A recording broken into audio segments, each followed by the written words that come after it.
questions? I'm gonna say thank you. I saw some like a trash pickup truck or something. You guys keep blowers where I've never seen our street look as clean as it does right now, and I've lived here like 7 years. What street is that? It's like M Street. M Street, okay. So thank you a lot. Thank you. That's it. I'll send it back. Next up, I think I saw Ms. Doherty walk in. Well, Can I trade spots with MPD while I get myself together? sure. That's okay. Thank you. Sure, so we'll go to number 7 and See? Yeah, that is we're gonna be right. Sergeant Bellavance, I'm in PSA 507, M Street, Benning Road, down to C Street area. Just a couple crime stats. I usually use a 30-day comparison this month, last year, and then the calendar year to date. Homicides during this 30-day period last year, there were 2 of them so far. There's 0 this month, this 30 days compared to the last 30 days. Overall, there's a 19% increase in total violent crimes over these 30 days, which seems like a lot, but it's 4 more compared to what it was last year. With the majority of them coming from assault with a dangerous weapons, most of those are in domestic in nature. And then over our calendar year to date, total crime is up 2%. It's 125 crimes compared to 128 in the last calendar year. Just some news. On the 9th, we had a pretty good apprehension. There was a vehicle that was, we attempted to pull over a vehicle. It didn't stop. Fortunately, the helicopter was in the area. The vehicle took a couple turns. Long story short, 3 occupants bailed out of the vehicle. All 3 were arrested. 3 guns were taken off of them, and they're believed to be a big factor in some of the robberies that have been going off in that area. The detectives were still working with them to see if we can close out a lot more of them. So it was a great closure that happened on the 9th. We saw that. I'm sorry? We saw that. Thank Yeah, you. it was. I think it ended at 16th and L, somewhere right around there. So it was a great job by all the officers involved.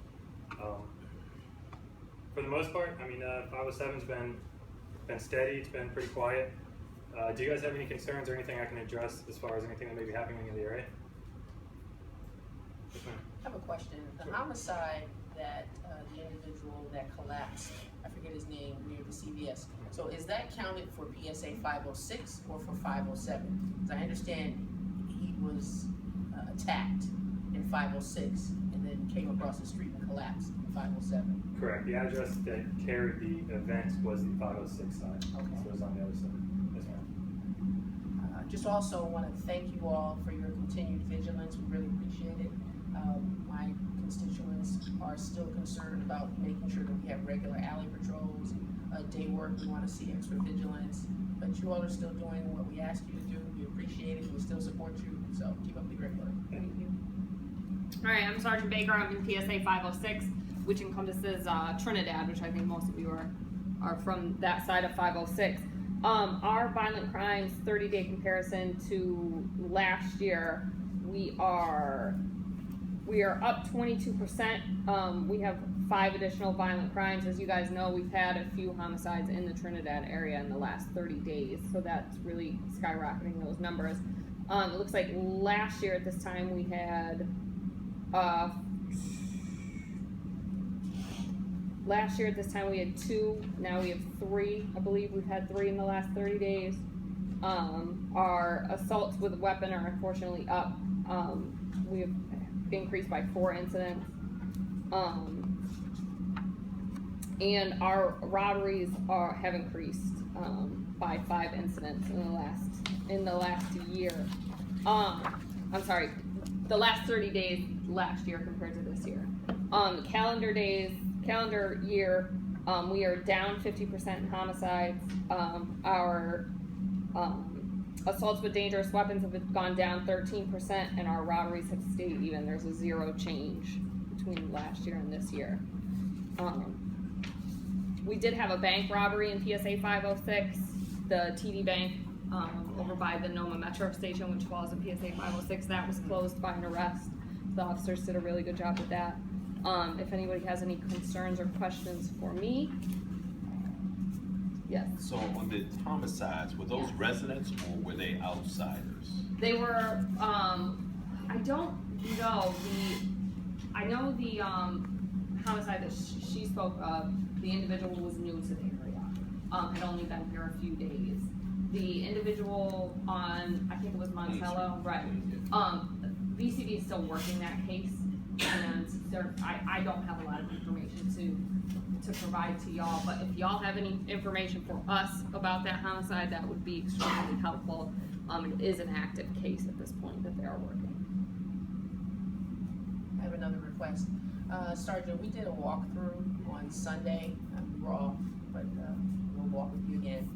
We really need some around the clock presence on Bennett Place. We were able to move the congregating individuals along. They had chairs out there, so we moved them along. And I came back maybe about 30 minutes later to, finish a cleanup, and they had reassembled. So, and a lot of my constituents are complaining, and actually a lot of constituents in 5B04 are also complaining about that negative presence that really intimidates residents. And it's drug dealing, and we have people who are high, they appear to be high, so we like some random but increased presence there. Okay. Thank you. Yes. On 16th and Levis, you guys did a good job. There were some, I assume they're drug dealers who've been around for a while. They've been gone for like 4 months. Great. But I started seeing 2 of them come back. Okay. Starting 2 weeks ago. So, anything that you guys could do to disrupt their operation. Okay. Yeah, but 16th and Queen and Levis, they all just like rotate and hang out around that area. Okay. Lieutenant Gray has done a really good job of being really responsive with a couple of problem properties in that 4-block radius, but we appreciate you guys coming through and doing random checks and, Absolutely. walking through the neighborhood. Okay. It all kind of stems from that liquor store on Bladensburg, like that corner liquor store. They get to hang out by the church in there all day long. They play dice, they drink. So it kind of stems from that and kind of bleeds into 16th Street, Levis, Holbrook, and Levis. Okay. But it all kind of starts there and kind of just comes out from Bladensburg. Not That's Rose's constant. Liquor, I mean, that's- Mudbricks. the other one. Okay. Yeah, it's there. Like when that liquor store is open, They're there's there. 7 people standing there all day long. Okay. So I mean, I know it's, Yeah. I mean, I'll put it on my list. Yes. My question is directed to you. Yes, ma'am. I'm Commissioner Bernice Black now. I have 5D04 Okay. on Bennett Place, and I have already addressed that, and I have already talked to one of the lieutenants, and they said they won't handle that problem. Perfect, thank you. How many active cases are how many cases are active What do you mean? as far as the increase in homicides and crimes? As far as I know, right now, all of those homicides are open. I don't believe an arrest has been made in any of them. And is there any sort of active effort to reach out to the community about people if they know anything? Because I live in the neighborhood, this is the first time I've ever heard that there was one homicide on Montello, which is lost away. So when we have a homicide case, unfortunately, that leaves the district and goes to our violent crimes bureau. So we have detectives specifically that work homicide cases, and they do canvases in the neighborhood and looking for witnesses and things like that. Depending on how far you live from, they may not have knocked on your door, but I know they do that kind of stuff where they'll come around and yes. How many cases are still active from last year? I don't know.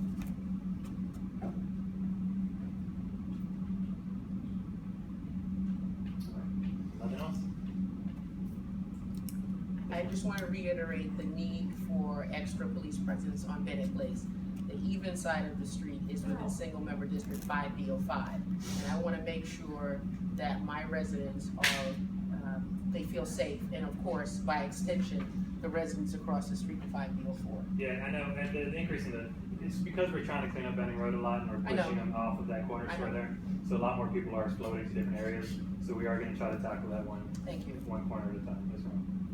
So, another area is Sims Place.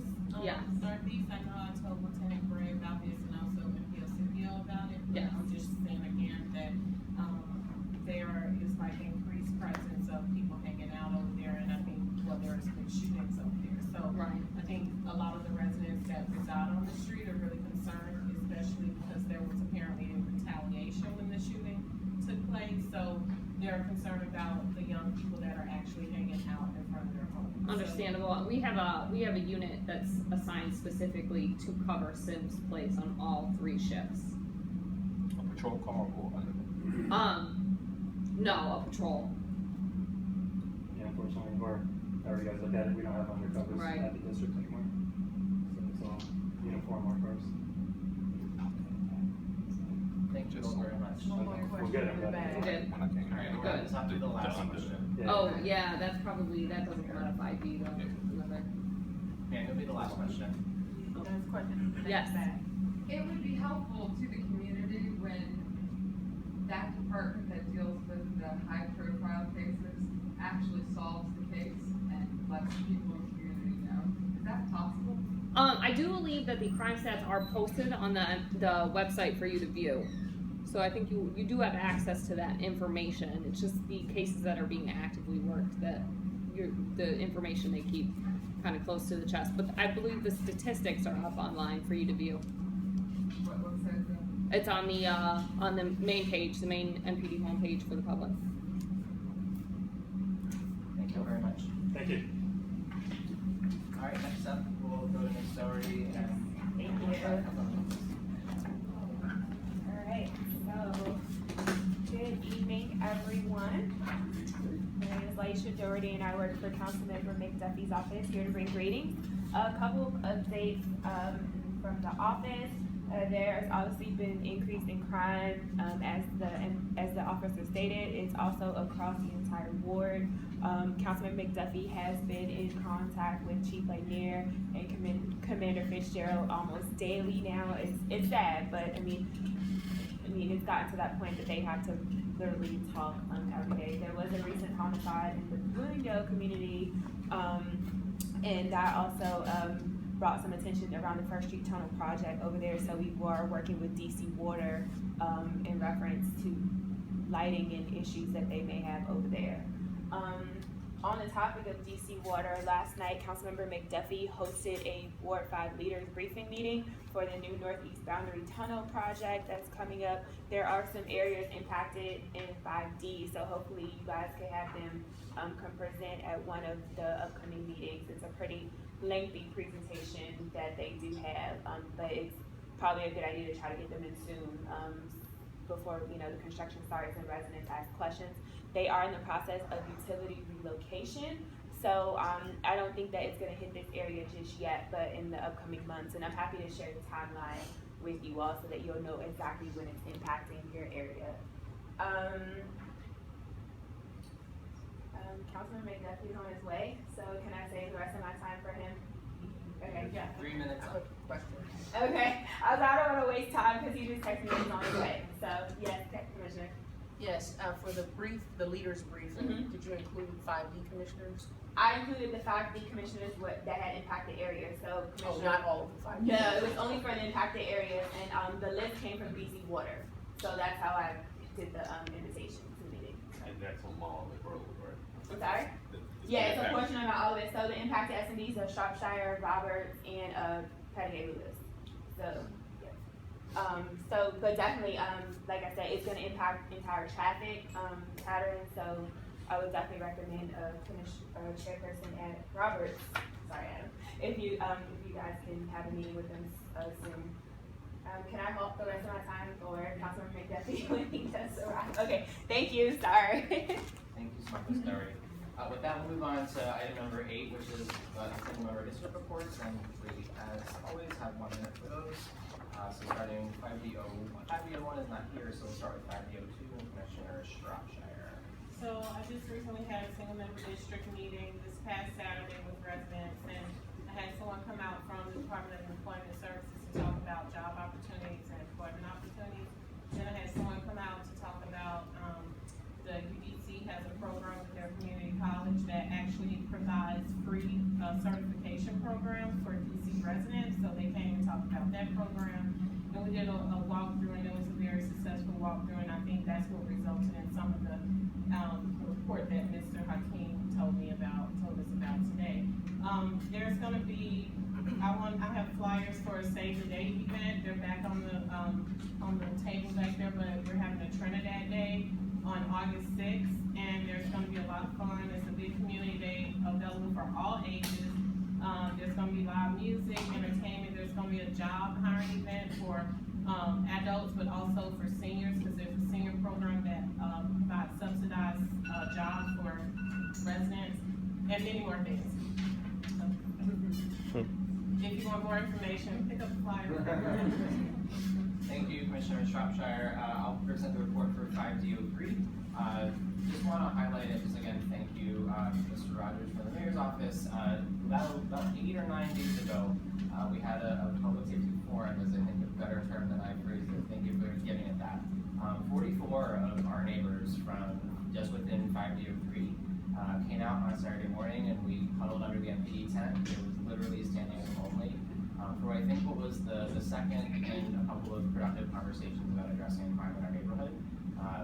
Folks may know that there were a series of, I think actually 1 or 2, actually 3 robberies in around the area of 19th and M the week preceding that meeting. And then of course there was the homicide that ended in the CVS that was discussed earlier. So that really prompted a strong reaction from the community, and I think we got a lot of questions answered, and I see a couple residents that were here at that meeting now. I just want to thank folks that came out to that. And there'll be an SMD meeting following up on some of those items at the end of the month. 5D04. Yes, my name is Commissioner Bernice Blacknell, I'm 5D04. Bennett Place had their second annual block party on June the 25th. It was very good. They had the street blocked off and everything. There was police present. It started from 12 and ended at 8 p.m. and it was the homeowners. They cooked and grilled outside, and everybody just pitched in, and it was very nice. Also, I would like to invite you all to Langston Day, which is August the 27th. It would be from 10 to 4 at 667 24th Street Northeast. It's in the Horseshoe at Langston. And also, Commissioner Adams, I are planning to have a Converters Day. We're making arrangements to have that now. It will be in September. The date will be announced at a later time. 5D05. Yes, I am pleased to announce, I see one constituent here. I'm pleased to announce that I had a very productive single-member district meeting last week to address housing code violations within the rental units in single-member district 5D05. We had a very successful citizen police walkthrough this past Sunday on the 10th, which ended with a cleanup, and we're moving forward. And I'm really pleased that I had a very productive meeting this morning with City Administrator Rashad Young to address some persistent issues in my community. So he was very receptive, as he always is. So I'm just really happy that we're moving forward. And last but certainly not least, we're getting a crime camera at 19th and H. So that will further put us along on the road to safety and a complete paradigm change to just safety all the time. I'm very excited about that. 5D06. Good evening, Commissioner Lee, 5D07. And I would just like to report, I did, like Mr. Rogers said, some of the properties, the code violations, that maybe we can get some of the owners to move forward with renovating the properties. Also, kind of late notice, but DC is going to have their tax sale, and we got a few properties that are available in 5D07 on 16th Street, some of the 4 units. And you know, that's been my key. I said if we can get, because we get some of these 4 units purchased and renovated, bring some quality housing in, we get some quality people. So that sale starts next week. So we have a few properties, 16th Street, Trinidad Avenue. The list is on the website, DC, OTR, Office Tax Revenue. But, you know, it might be too late to get together to see if we pull some funds together, but you got a group of people who want to make a purchase. But that's the way to go. All right, it doesn't necessarily mean you're gonna get the property, but you do put the owner on notice that somebody's loaning it if you get to purchase it and they have to redeem it from you. Thank you, Shirley, 506. Good evening, I'm Commissioner Bud, 506. And, the last meeting we had, one of my constituents was here and was very concerned, of a pop-up coming up, on Moore Street. I had an SMB meeting on the 7th and invited, the zoning office to talk to constituents about it. It was well attended, and, they talked to, the constituents about it and told them what to do, in the way of protesting what the owner is trying to do.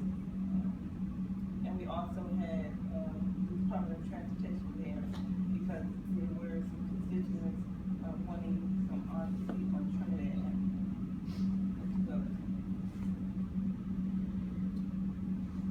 All right, thank you, commissioners. We'll now move on to number 9, and so this is when we stop talking and we turn the floor over to up to 5 of you to share concerns that you have in your neighborhood, and you want to make sure that with the mayor's office representatives and the Ward 5 council member's office, and of course with us here, making sure we can respond to concerns that have not perhaps been resolved. So with those, just a show of hands, and I'll just call your number, and we'll just kind of go in that order. Should I ask for changes? McDuffie's coming and waiting for those concerns so you can get them to. Would you like to put that in the form of a motion? Oh, I'd like to make a motion that we forego the community until Councilmember McDuffie gets here so that he can also hear. It's been moved and seconded that we, it sounds like, sort of table this item until the council member gets here, if I'm hearing the motion right. So it's been moved and seconded. Any discussion on that? All for, please say aye. Aye. All opposed? Any abstentions? Okay, so we'll skip that item and we'll think of some good concerns while the council member gets here. Ready, Alicia, you got a pen? I should have asked you that first. Right, I thought you wanted to take a few time. And so with that, I see Ms. Wilger. We'll move on to the back of your agenda. We'll move on to number 10 for a presentation from Ms. Wilger from the Office of Planning regarding creative policing. Hi everyone, thanks for having me. I'm from the Office of Planning. I'm Colleen Wilger. I'm the Ward 5 Community Planner, and I'm here to talk to you about the Creative Placemaking Initiative that we have going on this summer.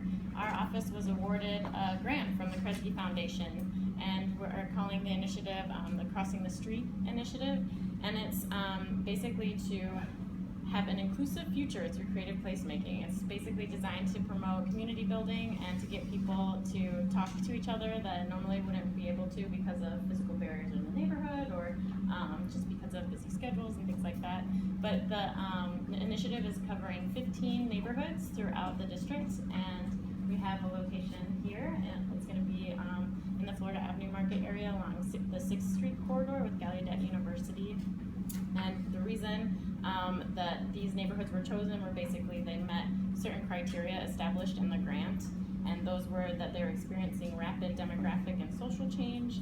We wanted to engage residents in conversations of the future, and especially with the upcoming comprehensive plan update that our office is going to embark upon soon. So you'll be hearing about that in the future. And then we're also just demonstrating and testing different placemaking recommendations. And so you'll probably see some people in your neighborhood. We're doing a workshop tomorrow afternoon. You're welcome to join us. It's going to be an activity in what we're calling the Canvas, which is the location I talked about earlier. And so if you want to join us, it's from 6:30 to 9:30. I know that's sort of a long time, but you're welcome to come in and out, and you don't have to commit to the whole time. If you can't make it tomorrow, there's going to be other opportunities. We're probably going to have a workshop maybe in August, and there will be people from the Van Allen Institute, which is the curator that we chose to basically manage the project. You might hear from them to do some conversations or just talk about what you might want to see in this type of installation. It's very open. It's very, I would say Van Allen is very receptive to ideas. It doesn't have to be, your typical sculpture. It can be sort of performative. It can be a series of events. So we're very open to exploring and discussing what you would like to see. And the idea is to have something installed or active by October or November of this year. And so you'll hear sort of probably, I would say, monthly updates. But if you have any questions or want to learn more, it's on our website at DCOP, and it's under Creative Placemaking. And otherwise, you can get a hold of me through Commissioner Roberts, if that's okay. And no, not okay. You can come to me directly. So what's your phone number? My phone number is 202-535-1556. And my email is basically my first name dot last name, so on the agenda, at dc.gov. Any questions, comments? Thank you. We're really excited. We're, as our office name suggests, it's really just planning, so we rarely get to do any implementation, so we're very excited and we want to share the experience with you. So if you're able to, join us. Thank you. With that, we'll move on to item number 11, which is Ms. Tepper regarding a public hall license at 2036 West Virginia Avenue.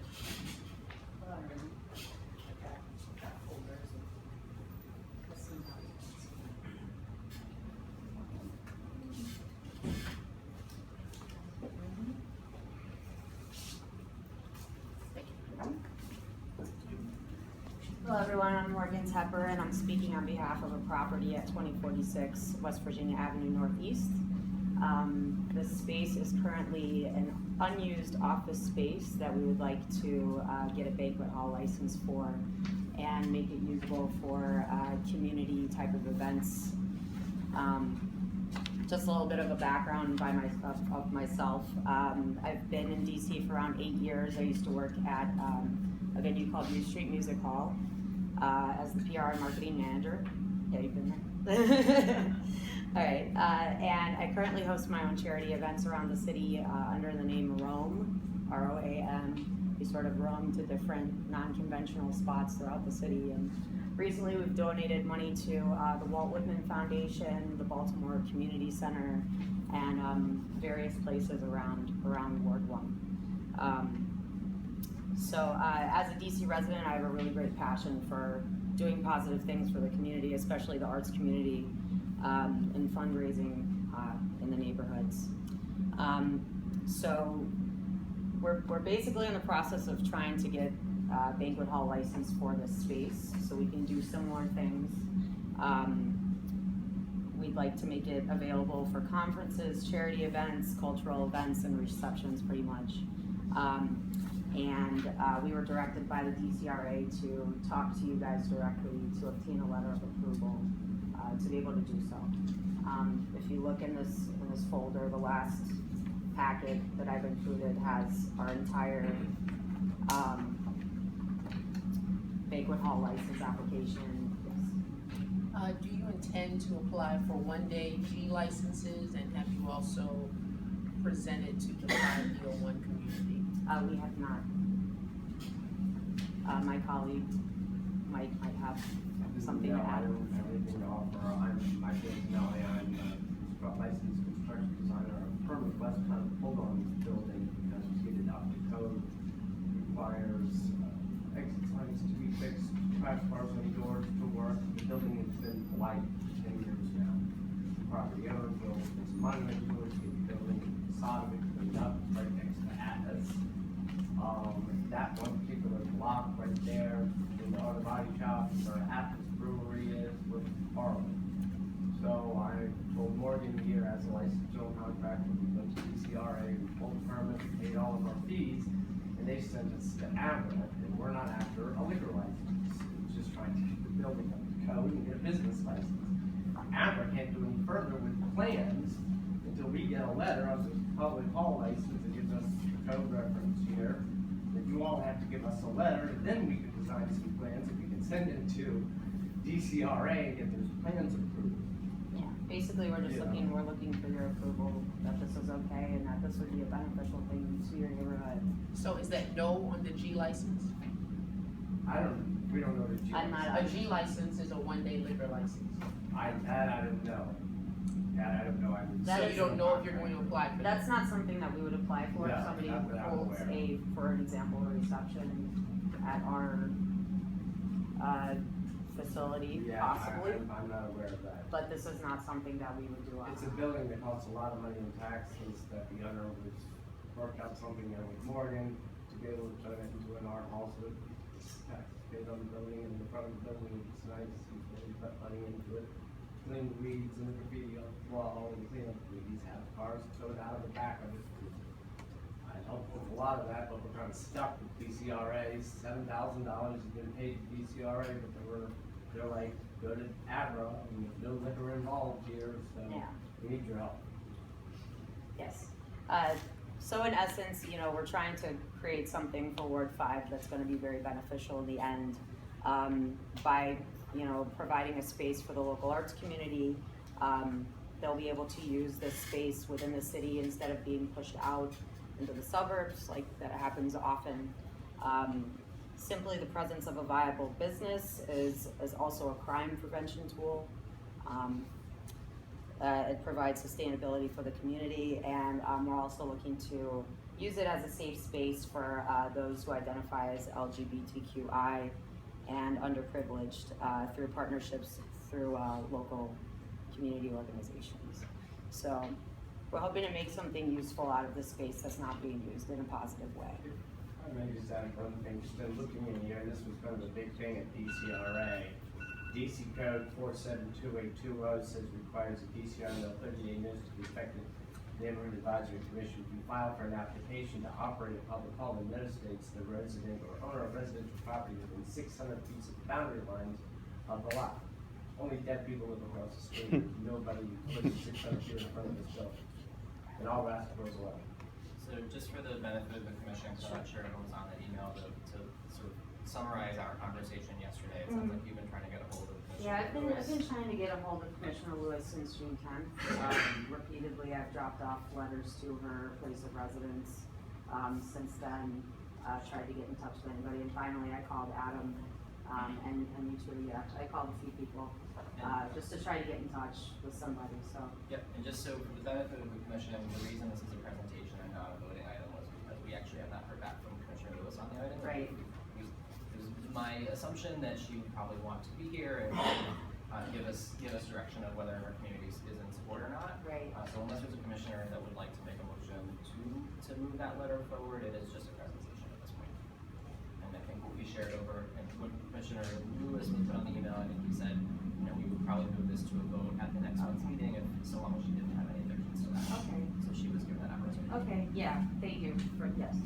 Well, and I thank you for the fact that this is just a presentation. I would look forward, I'm assuming at Commissioner Lewis's single member district meeting, to hear a detailed security plan and how you just plan to manage your business for the benefit of the district, and certainly not to cause any adverse impact on any of the surrounding areas.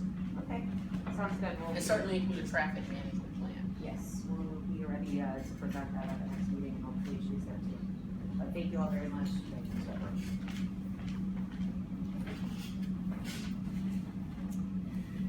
Shane, do you need the full 5 minutes? Okay, why don't we finish the presentation, and then we'll go back to community concerns, if that's okay, commissioners? Yes. All right, so with that, we'll move on to number 12, and Ms. Chang have a stipulated license for BC Imports. Just while you're coming up, Ms. Chang, this presentation is actually in the same category as what I just showed Ms. Pepper. This will be just a presentation only, and unless anyone wants to move it to a vote, it will just be a presentation.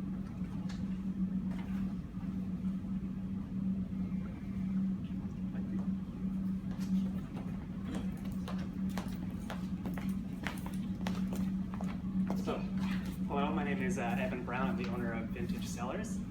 We are renting warehouse space in 301 New York Avenue Northeast. It's a U-Store warehouse facility. We're looking to start an online-only boutique wine retail shop. So this would be entirely closed to the public. This would just be used for storage and shipping. Security is all taken care of in the building. Traffic is all taken care of in the building.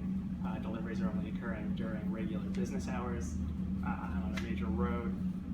We're trying to focus on boutique wine and make it accessible to people who maybe aren't that knowledgeable about it.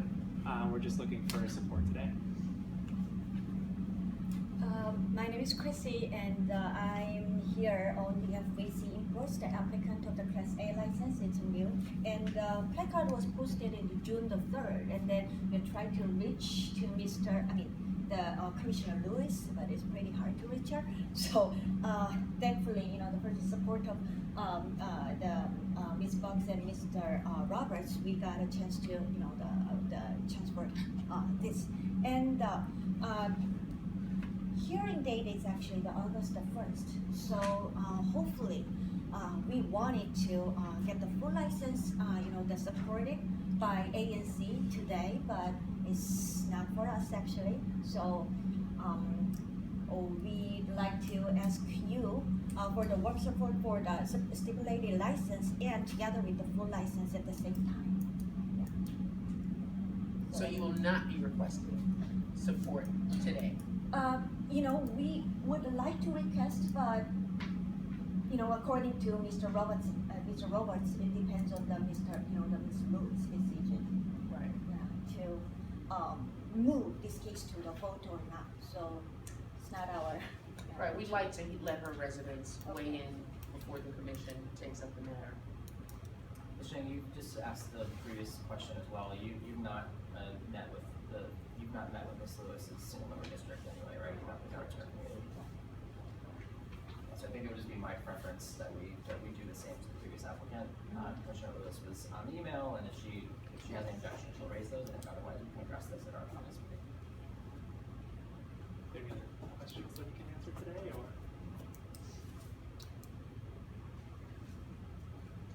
Thank you very much. Thank you. All right, so with that, we're gonna go, I think at this point, we'll move back to community concerns. We're joined by the council member. Thank you, council member. Sure, absolutely. So there was a request that we address community concerns with you here so that we can hear, it sounds like you may want to give the floor back to. No, absolutely no. So generally, like Vaisha does, just a couple of items for update in terms of what we are doing at the council.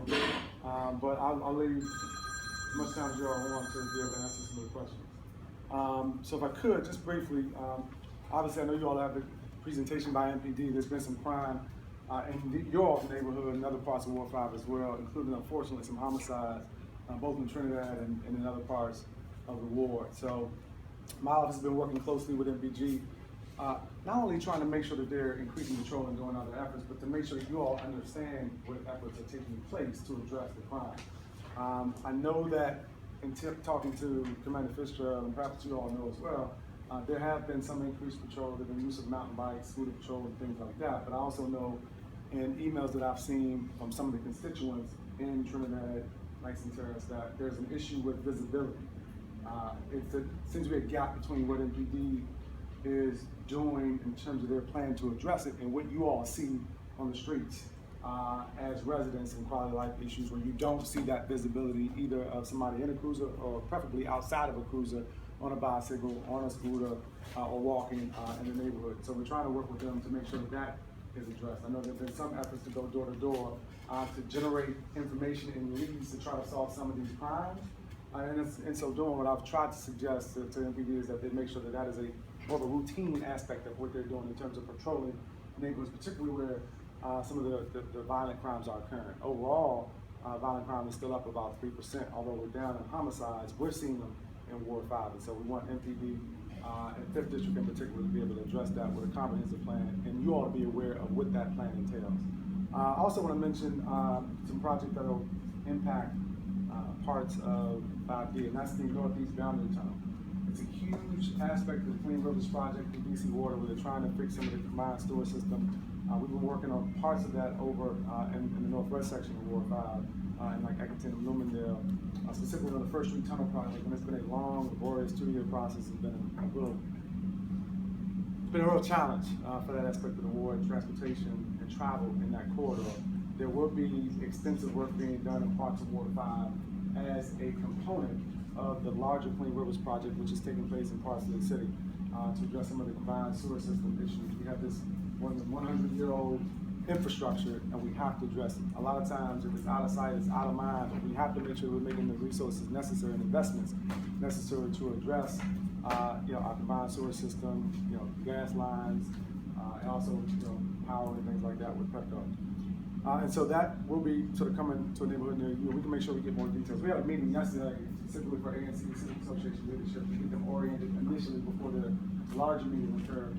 There were some folks who were present. There was a pretty thorough presentation by DC Water. We'll make sure that the commissioners, you all get this information so you can share it with the constituents so they have a sense of the time frame of when this is going to happen and what parts of the water are going to be impacted and for how long they're going to be impacted.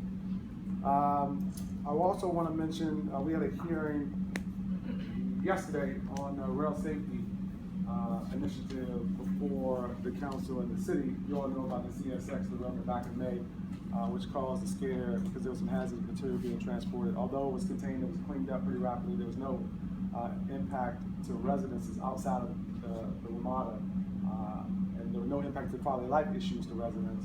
We want to make sure that we're putting in place a rail safety commission similar to what's in place in other jurisdictions to make sure that we can inspect and have information with respect to the safety plans of CSX and others, the passenger transportation that comes along on the tracks, primarily which run through Ward 5. So that hearing happened yesterday. We're going to look forward to, in the fall, trying to get it marked up when the council returns from recess.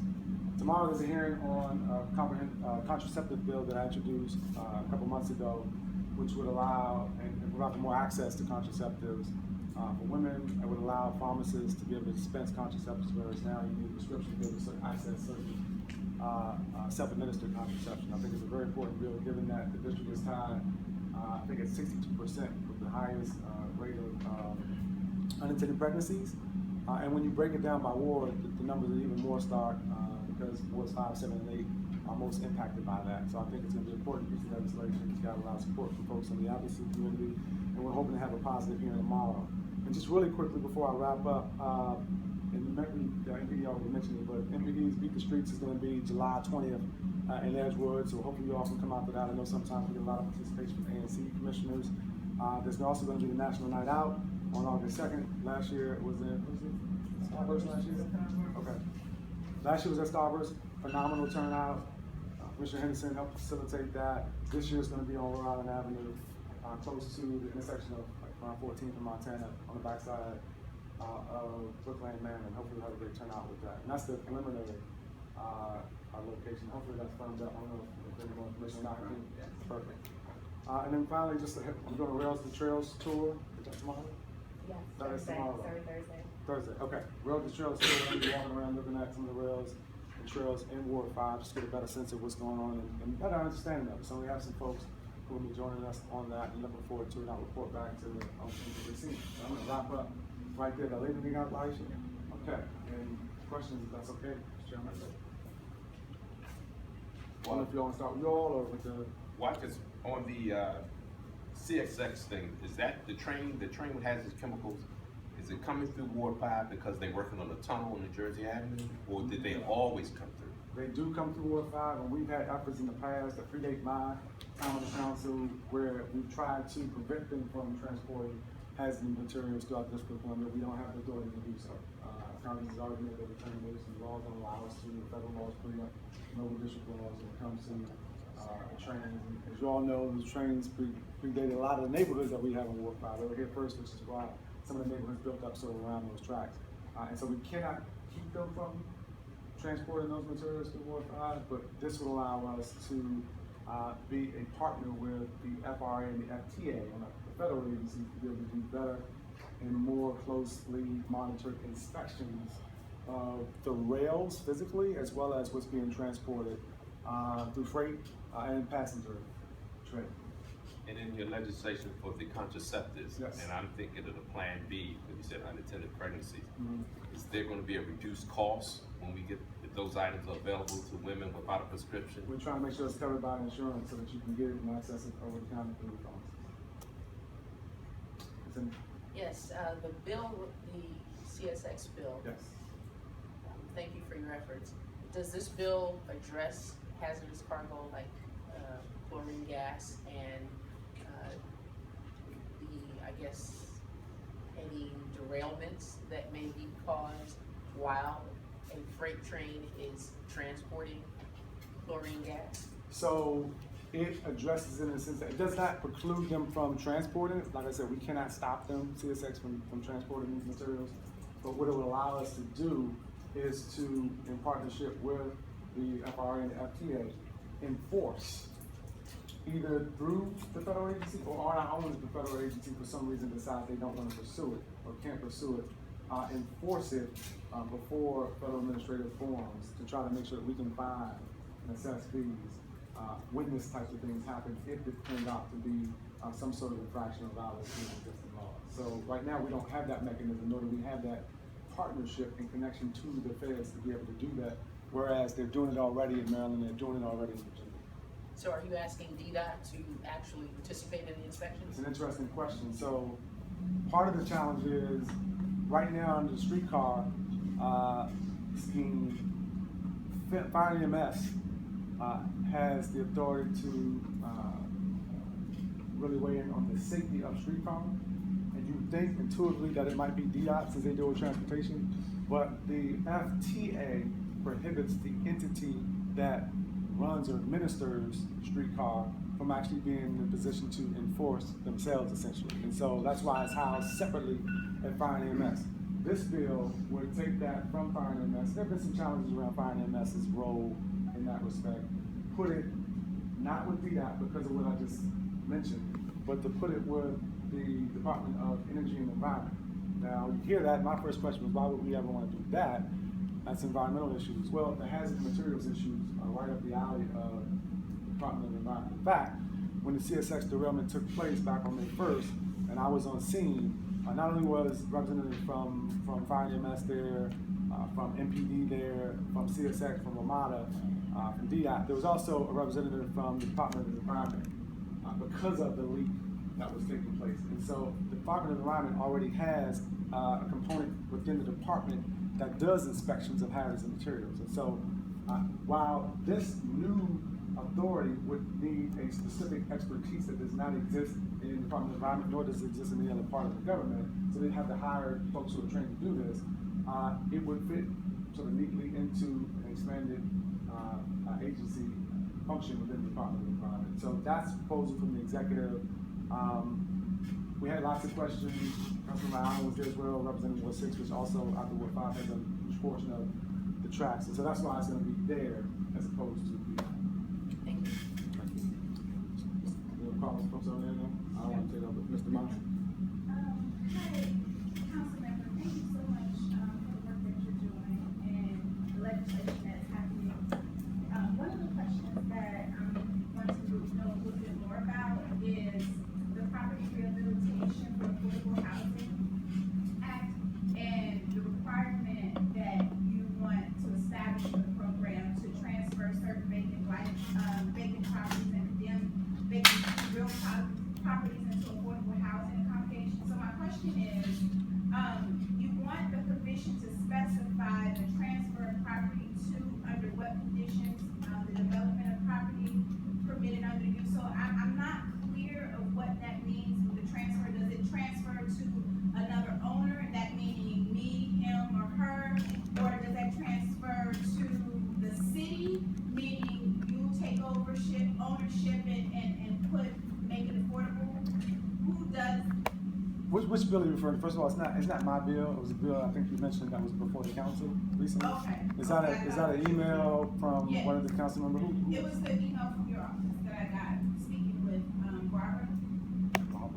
Barbara. Oh, we're speaking with Barbara. Okay, I'm not familiar with the exchange that you all had, so I'm not sure which bill specifically you're referring to. I think it might be a bill that was introduced by Councilmember Bonds. bonds? I think it was Councilman, she chairs the committee on housing, and I don't wanna speak out of turn, but it sounds like the bill that would take vacant and blighted properties and try to transfer them for the purpose of developing affordable housing, but I would have So to. would it be transferred to anyone or to the city to do that? I'm not sure the aspects of, is that the bill that's talking about existing city-owned land? Not vacant and blighted, but existing city-owned land? It doesn't specify. So let me do this, let me just go back and look to make sure that I can get you the details, because I don't wanna Okay, speak I out of just thought turn. it was your It's bill. not, no, it's not my bill. Okay, that's Yeah. fine, so I'll get one. Okay. Thank you, sorry. No problem, no problem. Yes, sir. Yes, good evening. I wanted to ask you about a problem I'm having in 1500 block of Queen Street. Okay. And in the alley, it's illegal dumping on a regular basis. And we report it all the time, you know, and this time it looks like a lot of construction material for some houses that are being rehabbed nearby. So I'm just wondering what type of enforcement could be involved instead of just cleaning it up to prevent it from happening on a regular basis. Let me ask you this, do you have, you said it looks like it might be from some of the houses that were Yeah, constructed. there's taking paint place. cans, there's construction, discarded construction. And you said you've also reported it. Have you had a response outside of just cleaning it up? I just noticed this afternoon, so I haven't reported it yet, but it's a regular routine Okay. occurrence. Well, we'll probably have to loop in DCRA to see if there's illegal dumping taking place from some of the folks who are actually performing construction, or whether it's just a place that's not well lit, like in my neighborhood where it used to be an area that was really dark and it wasn't well lit.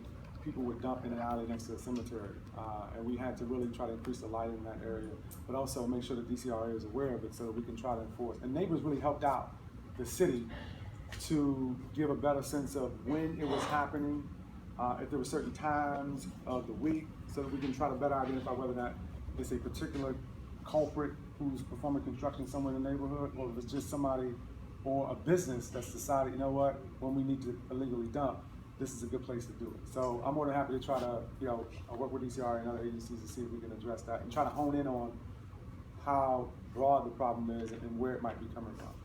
Well, one other concern to add on to that is that the alley is shared, you know, of course, between two blocks. It's Leva Street and Queen Street. Now, the way it's set up, the property owners on Leva Street, their trash is collected in front of their homes. However, there's like almost 25 trash cans in the alley. There's no place really to put your trash can because there's so many trash cans. Right. And you know, recycle bins, the bulk trash collection, solid waste bins also. So Do you mean like people aren't putting them back in their yards after the trash? well, the people on Leva Street shouldn't be using any of the trash cans in the alley at all because their trash is collected in front. It's a large easement, we live in the same block, it's a large easement in the back, and everyone's just loading up their trash cans there. I mean, it's a huge problem with trash, people will just park like abandoned cars there and stuff. So what should we be doing? So we be talking to DPW in terms of enforcement? Are we talking about I folks think who? it's enforcement, because we report it regularly on the 311 app, and And what happens? Have you gotten a response?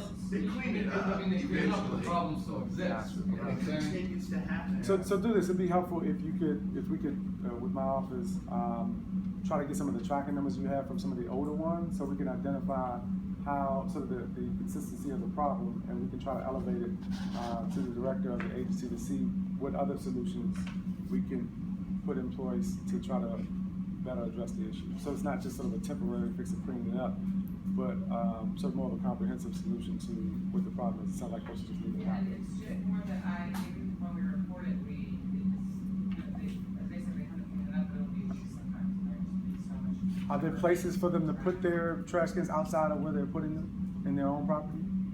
They're supposed to be putting them out front of the house.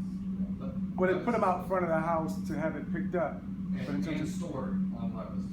Okay. Like the properties on Queen, they put it back in their property.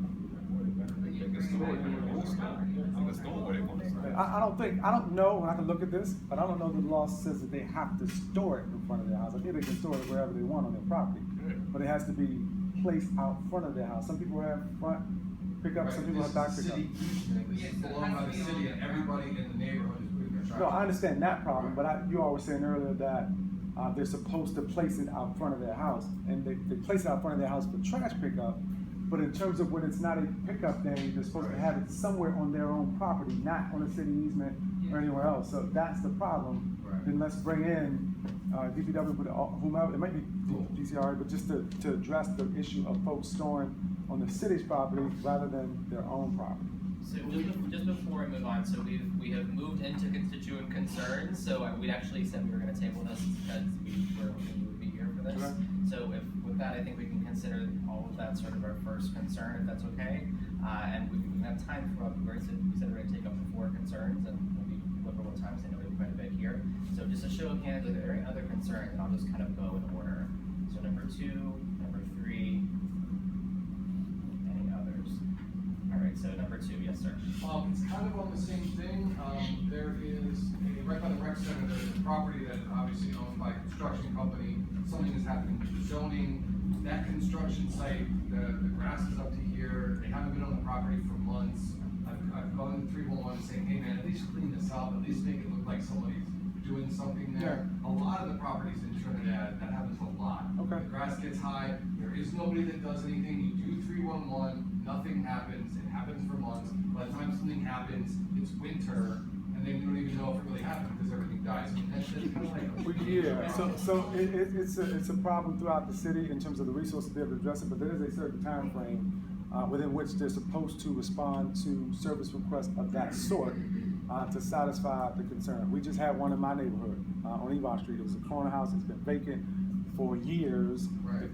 Grass is up to here. I actually didn't report it. Somebody reported it, but it had been reported, and they came out and they cut it, and they also placed the citation on the door and should be in contact with the property owner. So if this is a larger 5D issue, we should probably do more of a coordinated sort of outreach to problem properties so that rather than have DCRA piecemeal it, they actually, because they have the coordination, they'll send somebody out to cut the stuff. The city will do it, and then they'll charge the property owner. Rather than sort of do one house deal, we should, if it's I don't know if you all agree, but if it is a broader issue within 5D, then let's coordinate it and try to knock out. And Councilman, one of the issues, so we had Director Shorter here at the last meeting. For those who know, Director Shorter is Director of DPW. And we shared with him a lot of the illegal dumping concerns. And I think something that has surfaced in those conversations is when you go in the 311 app and you report illegal dumping, the 5-day window that it's guaranteed, they are totally bypassing that because that 5-day window is for them to come inspect it. So what they're really doing is they're taking 5 days to come, to your point, come look at the trash and say, yep, there's trash. Then they close that, open a new request for someone to come pick up the trash, and it's totally delinked from the first one. So the person who put in the request has no idea if it, like, who's doing it and when it's gonna happen. Well, it still should be, though, I thought, this still should be the same service request number so that you can track it, and in terms of the time frames we close out, but not separate service request number. He actually told us he does that, like that's what the department does. They give it they assign it a different, how would you know if you're the? In the comments, it tells you, we've opened up a new work order under this number. No, a new work order, not a different service request. Well, they close it, so they close the old one. I'll follow up then, that doesn't make any sense. It's not very connected. It's like, you close this, you have to open this, instead of them being all kind of working Yeah, I think I together. understand what you're talking about, because I will occasionally call and follow up myself, just in coordination with some folks when we have to escalate if it's well beyond time. Where they will close out a work order specifically for a window of the initial process, but then open up a new work order, but it does not in any way close out the initial service request number that the constituent got when they made the call, so that you can follow the timeline. So I'll follow up with the director. I think OUC closes it, and then DPW or the agency reopens it. So let's follow up with them, because it doesn't make any sense for folks who have to follow the process to an end. Have to do that. Number three. Yes, number 3. And so I just my issue is very similar. I think that the conversation has kind of nailed it here, which is that there's been kind of a piecemeal approach. And what I found is that, so I will place a 311 ticket, there's some funny business in terms of them closing prematurely a lot of times just so they can say they met whatever statistics. Right. But, then when I have seen those situations, I've had some success emailing the new director with the number from their request, so that is some good news.